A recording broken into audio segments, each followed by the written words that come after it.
Did you know there are over 30 million born again evangelical Christians in the United States who do not vote, even for the presidency? We are a Million Voices, and our heart is to change that. And joining us today from the great state of Georgia is consultant and digital strategy executive and president of Schindler Digital LLC, Adam Schindler. Adam, welcome. Glad to have you today.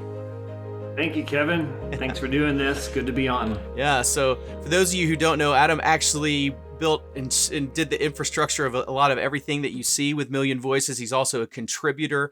So it's just really an honor to have you, Adam. Thank you. Thank you. I'm glad to see you. Yeah, good friend and patriot. Hey, so I just want to jump right in, Adam. You are a lover of Israel and have been for the longest time. I've sat in actually Bible studies with you and learned a lot about Israel and has proved my heart for Israel, the nation of Israel. Why is it such a significant part of your life, and why is it so significant to you? I grew up in a Reformed theological tradition. And so we were very, very Bible, New Testament, law of freedom from sin and grace, freedom from the law of death into the law of grace, and just the whole covenantal Reformed world. And I grew up in that tradition, but I discovered when I met the Holy Spirit when I was in my mid-20s, the Holy Spirit began to talk to me and lead me into understanding about reading the Old Testament. And as I began to read the Old Testament, I read the book of the Exodus. And when I read the book of the Exodus, the whole Bible began to come alive.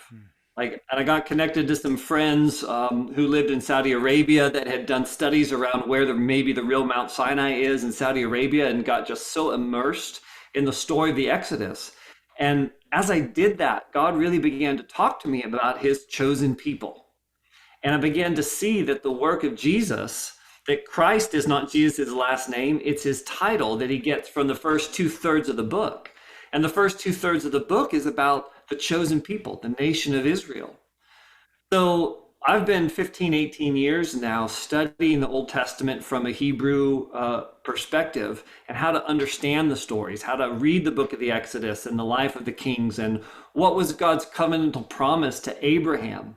And all of that has led me into this love and support of the modern day nation of Israel, because God's covenant promise has never just been about the land of Israel, right? It's been about the people. It's been about what he wants to do through his people and through his Messiah, Jesus. So the covenant was never just about the land, but it was never without the land. Yeah.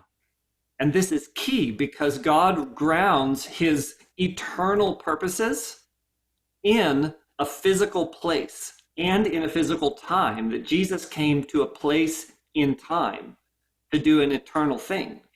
And so I support Israel for one reason, the modern state of Israel.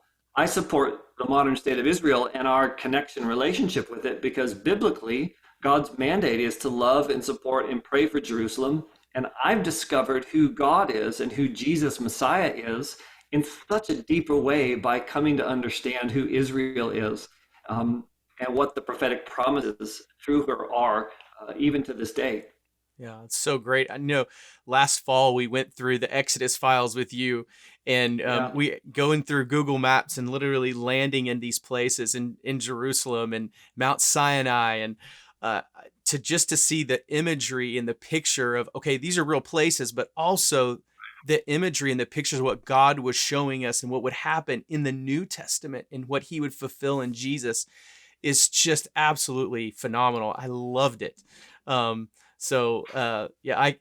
really appreciate what I've learned and continue to learn. So obviously here at Million Voices, we are engaging these 30 million evangelical born again people who are not voting. And so I want to talk about the significance of America's relationship with Israel. What is the significance of that, Adam? Well, America has been a constant friend and ally of Israel since the foundation of the modern day state. In 1948, 11 minutes after Israel declared its sovereignty, the United States confirmed that publicly. I think it was President Harry Truman was the one that did that. So the U.S. from the beginning, over 70 years ago, 72 years ago now, this past summer, was a friend and partner of Israel. Now, America has continued through the ups and downs and the ebb and flow of administrations.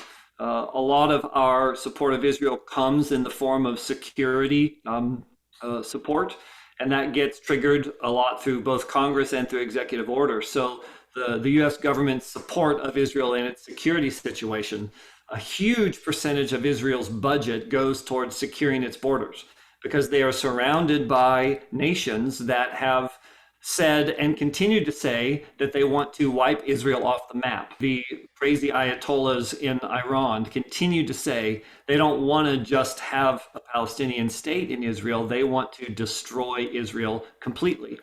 So Israel takes those threats serious, and the United States takes those threats serious. So our biggest purpose for supporting the nation of Israel currently is to establish a secure, democratic, free bastion where there's religious liberty and that there's freedom to vote for who they want to vote for, that there is economic opportunity, both for Jews and Palestinians, for Arabs and Jews in Israel. So America supports that in the security situation through dollars and information and technology. And I think that that's a significant reason that we need to continue to support Israel. Yeah. Aside from the biblical mandate, I think we get the biblical mandate. Just from a national policy mandate, it's important to support Israel because of who she is in the region. But from a biblical perspective, they are a fulfillment of prophecy about all the prophecies in Jeremiah and Ezekiel about coming back to the land from which they've been deported and being established, never to be uprooted again. That vines would be planted in the hills of Samaria and the grape dressing would happen again, and that they would live in the homes and create the vineyards. And all of this stuff is happening in fulfillment of biblical prophecy today. And as an evangelical believer, supporting the work that Israel is doing to reclaim the land and to be a light to the nations is a key part of being a Bible-believing Christian. Yeah. And that doesn't mean that as a Bible-believing Christian, anything that the Israeli government says goes. That God commands that we support Netanyahu. Like, that's not the same thing. Support for Israel is not the same thing as saying that I support the current administration in Israel or in the U.S. It's about a heart, affection, and commitment to pray for, to love. I encourage everyone to go to Israel to see and walk the land. But it's important that believers not confuse support for Israel with blind support for the government that's in power, right? As would be with any, right? Yeah, and we make that mistake a lot. Yeah. So do you see there's an opposition to America's support of Israel? And why is there an opposition to that? Well, there is a significant support to the ongoing U.S. support for Israel.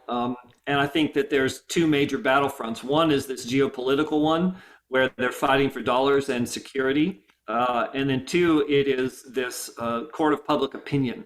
There is a very serious marketing campaign that's been going on since the 50s and 60s, late 50s, early 60s, trying to paint Israel as occupying force to a land that they stole from a peaceful tribe of Palestinians.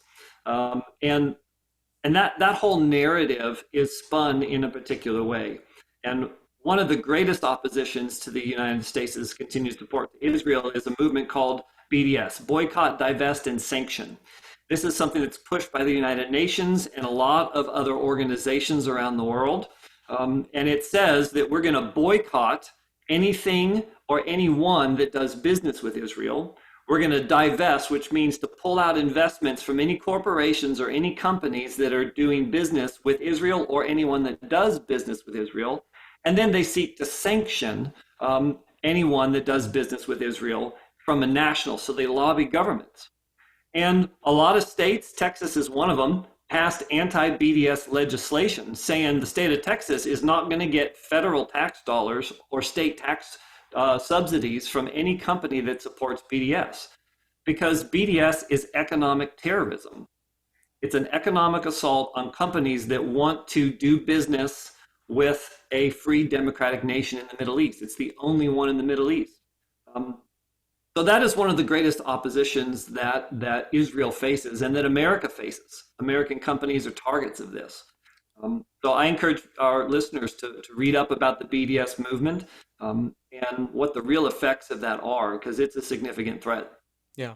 So, Adam, you recently, in the last couple of years, actually were part of a Jerusalem prayer breakfast. Um, could you tell us a little bit about that and maybe some of the things that happened there that were really significant?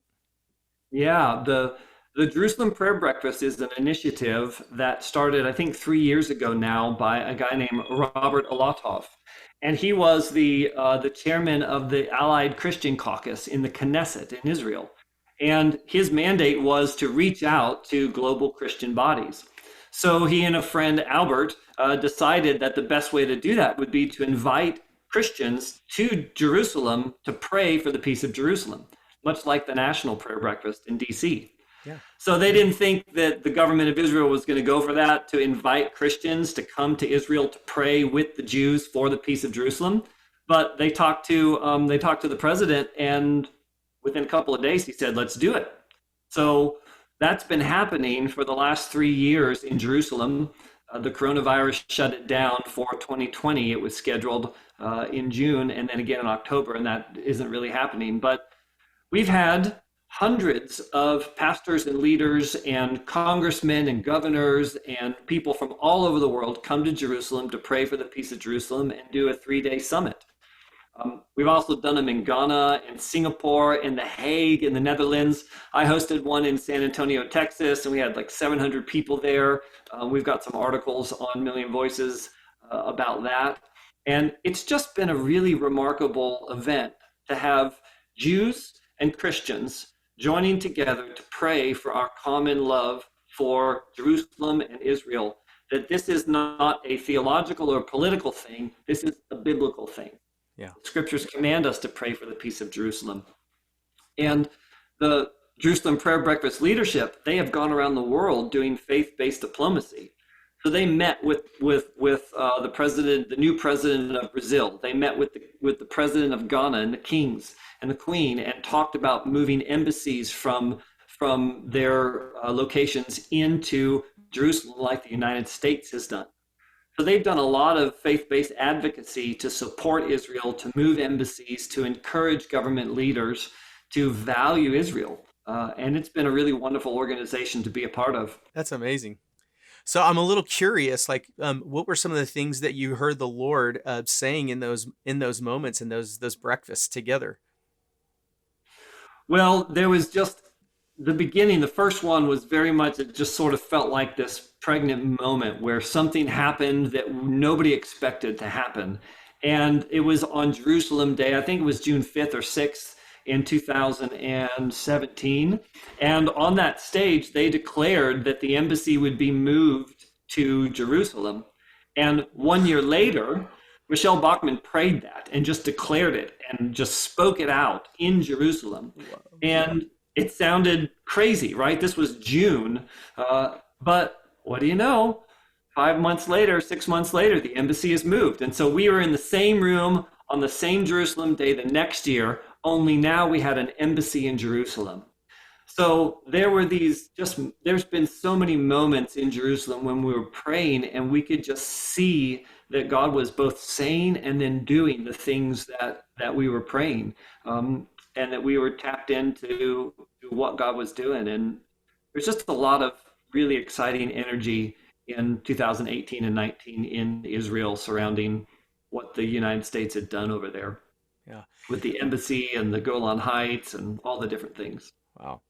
Adam, this has been so rich. And I really love that we're bringing the aspect of Israel into this conversation here on Million Voices. So we'd like to give our contributors just the last few minutes to speak directly to our viewers and tell them, why is it important for Christians to get involved in politics? Well, I think it's very important for believers to get involved in I consider it to get involved in government because sometimes politics can feel very off-putting. It's like you're getting into a blood sport.